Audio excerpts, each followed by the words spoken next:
One of the many reasons video game movies have long had a bad rap is that most are based on titles that only gamers would give a shit about.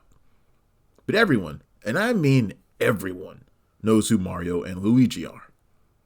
2023's The Super Mario Bros. Movie worked precisely because Super Mario is an iconic brand, and put together with Illumination's familiar and proven animation style, it was so good it had millions yelping, "It's a me, a Mario," on the car ride home, including me.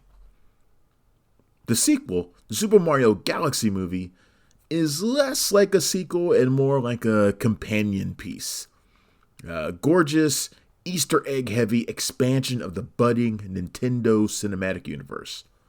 Just like its predecessor, the more you know about the games themselves, the more this one will send you warping into the great wide galaxy with excitement. The Super Mario Galaxy movie is a toadstool full of wild video game surprises and cameos.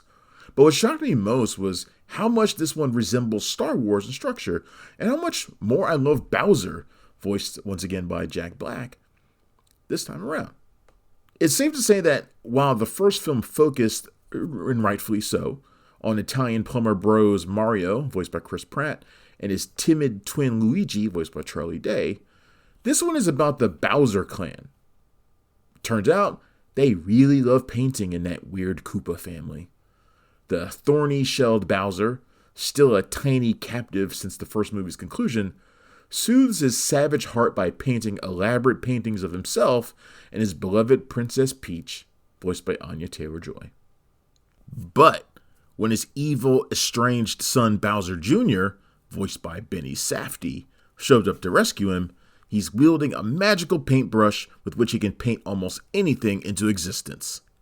Aw, the turtle shell doesn't fall far from the tree. This being based on the 2007 Nintendo Wii video game, you probably know some things to expect. The debut of the magical Princess Rosalina, voiced by Brie Larson? Check.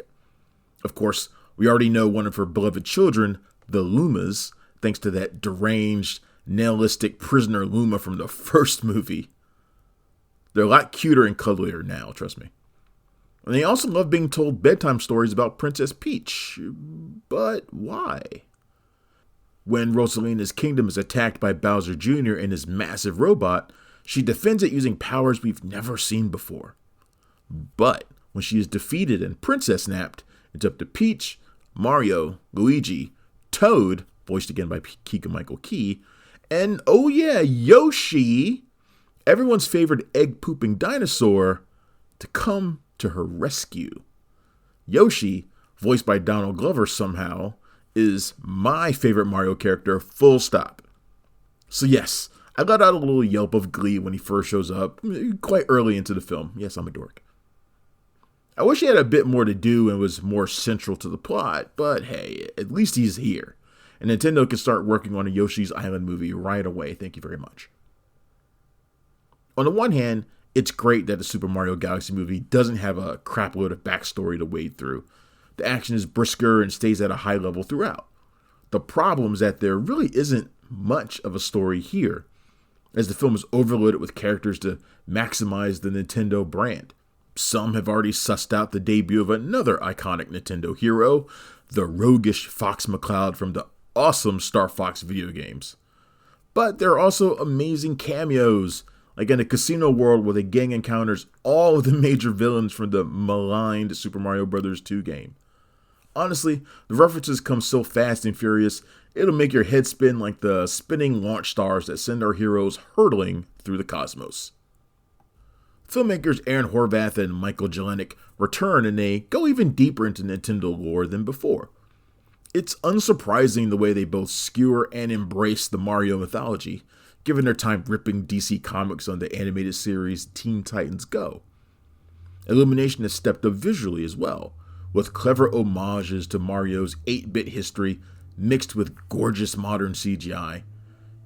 And we can't forget composer Brian Tyler, who knows exactly when to needle drop those unforgettable Super Mario beats, especially from the infamous dungeon boss levels. I mean, if I were being cynical, I would let it get me down that the Super Mario Galaxy movie is such an obvious cash grab. But that would be really silly. I mean, of course it is. The Yoshi merch at your local theater and the Mario Galaxy Happy Meals tells you that already. That's not just a product of this film, but of literally every entertainment business in existence. But I'm not going to let that stop my enjoyment of seeing Star Fox, Yoshi, and more characters I've loved since childhood on the big screen from folks who clearly hold the same feelings for them as I do. The Super Mario Galaxy movie is in theaters now, and it gets a 3 out of 5. Thanks for checking out the show. If you like what we're laying down, please subscribe to our channel and click the bell to receive notifications for all of our latest stuff.